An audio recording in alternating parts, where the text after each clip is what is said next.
Come to find out, halfway through, we were completely paid up on our project, and we found out that our general contractor was robbing us, just taking money, not paying our subcontractors, end up taking over half our project, put it somewhere else, filed bankruptcy, abandoned the whole thing. Our walls, we have 13,000 square feet out here. All the walls weren't closed yet. They were completely open, no doors, and over 30 subcontractors not on site because they hadn't been paid.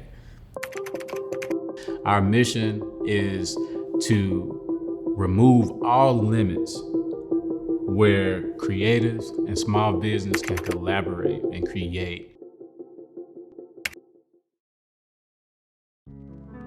And my name is Terrence Price. I'm the founder and owner of Maker's Gym here in Frisco, Texas.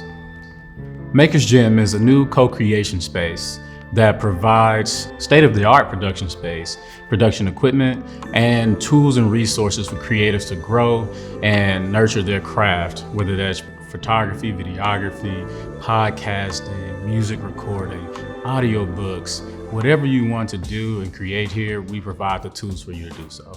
My background is in design, art direction, and creative direction and advertising. So I started back in high school, actually. So I was in some design competitions where I ended up placing 6th in the nation in design in New York. This is 11th grade. And so at that moment, I knew this is something that I needed to nurture. I went on and got a degree in design in college. And from there, through opportunities that was presented to me, I ended up being placed in New York and for an internship at a big agency out there. And that turned into where all my career began, and it's still going from here. I was able to work on some large global brands at this agency, and I noticed there was a place where a lot of creators didn't feel necessarily appreciated, whether that's pay or just the value of their work, right?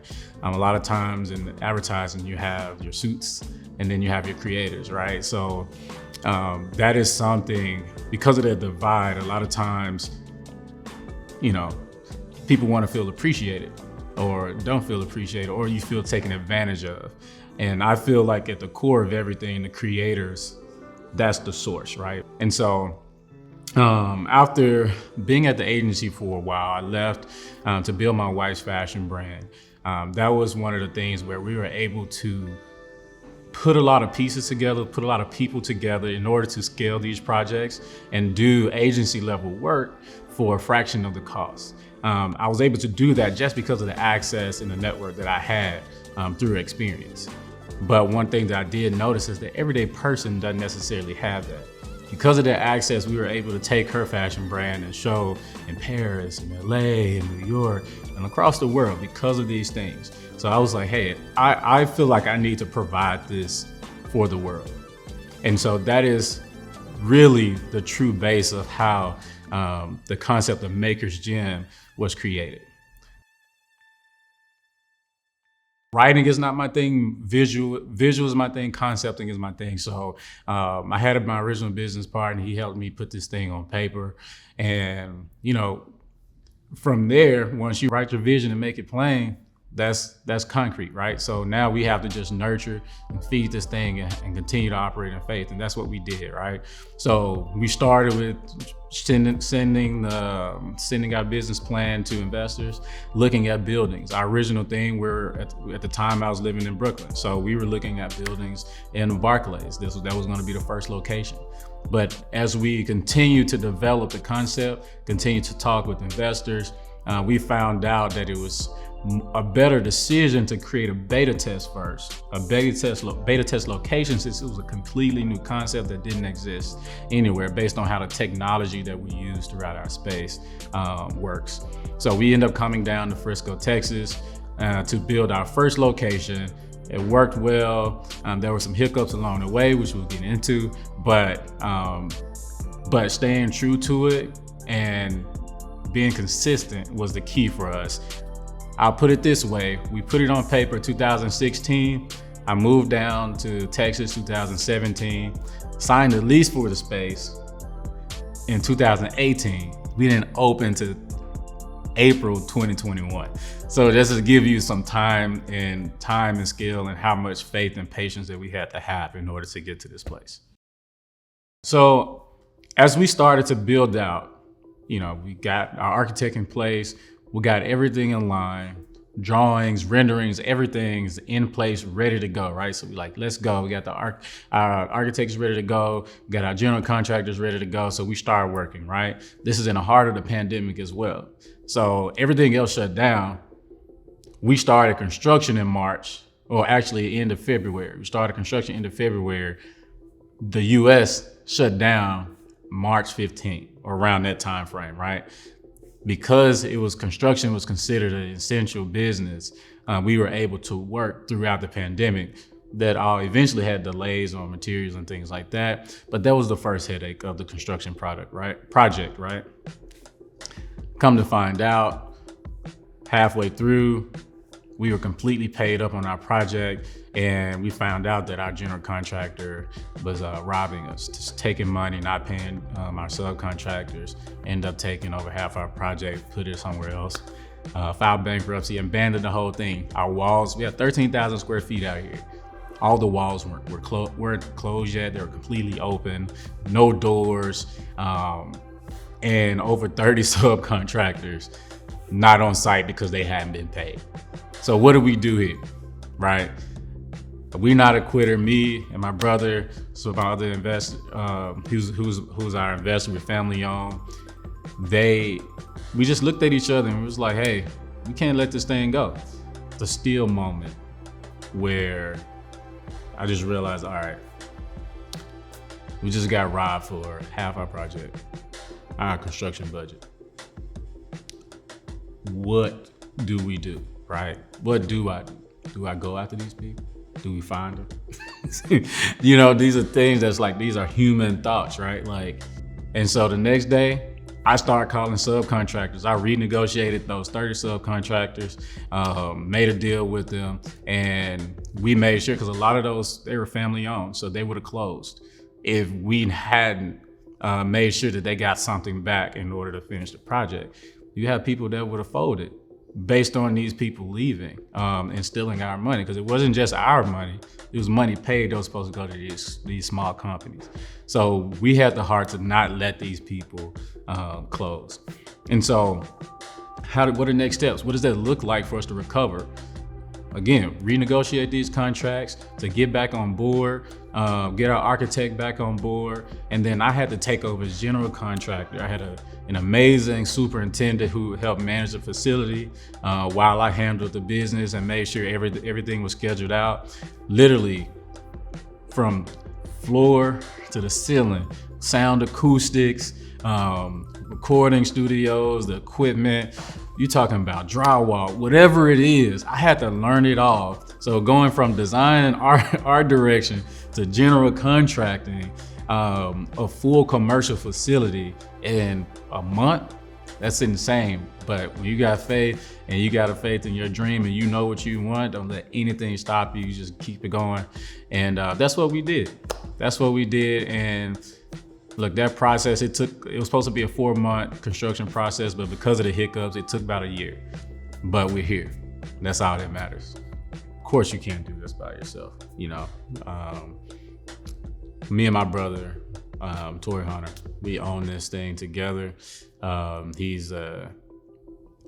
we just partnered on this thing, and we held each other down during this level. During this process, during this crazy times. He's still rocking with us, with the support of my wife, Kalisha. She's amazing. She did the interior decorating in the space, finishes out in the rooms and all that good stuff. Man, she was there in the lows and the highs. So having somebody like that you can come home to and you can be transparent to, fall apart to, and be strong, be sad, be broken at the same time. That's a big part. We're just trying to make this thing great and change the world. But also, when you talk about being in the grind, in the process of building this thing out, I had an amazing superintendent. I got Matt Kilgore. Shout out to Matt. He's an amazing dude. So he stayed here. He helped me. He taught me a lot with commercial real estate and commercial construction, to be specific. And you know, our architect agency, man, they stuck with us.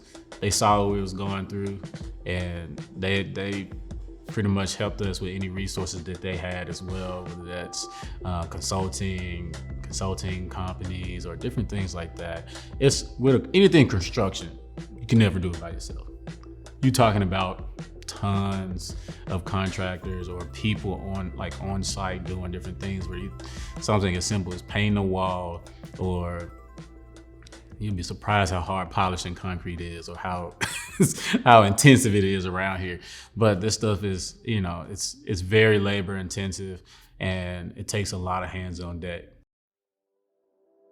So here at Makers, we have a lot of artistic moments in the meeting rooms. Everything has a different feel. Everything has a different vibe. We've chose to highlight different creators of different backgrounds, right? Whether it's film, like a Spielberg, whether that's music, like a Badu, whether that's poetry, like Maya Angelou, right? We've tried to highlight these people and give a vibe that's different in every space. So depending on how you feel, you can go work in these spaces, you can meet in these spaces, depending on your mood for the day. One other thing that we wanted to highlight was two amazing artists that embody the spirit of collaboration, right? Because that's the spirit that we want to have in our space. And those artists was Andy Warhol and Jean Basquiat. And so their story was interesting to me. If I did some research, I'm not an expert now, but as I did some research on their background, I had this idea that I wanted to capture their collaboration a little bit in the story, right? So Andy Warhol, he had a whole different background. He was known with pop art and a lot of pops of color, and Basquiat was known, you know, he has this abstract, you know, some abstract type art, right? And Warhol was established, but Basquiat was like his mentee type and friend. But over time, they became closer, and they end up, the picture that we have on our wall is a picture from their exhibit that they did together. They chose to do an art exhibit together and partner and create from that. This piece is, you can only see this here. You have to come here into this space in order to experience this. That's because of, you know, legal reasons and all that stuff. We can't reproduce and all of that good thing. So, but that makes our space unique. You have to come here in order to experience it. One thing I noticed as I was coming up with the names or researching things to properly communicate our concept to the masses is that there was a direct parallel between a workout facility and the creative industry, right? The same barriers to entry. What are the needs that make a workout facility succeed?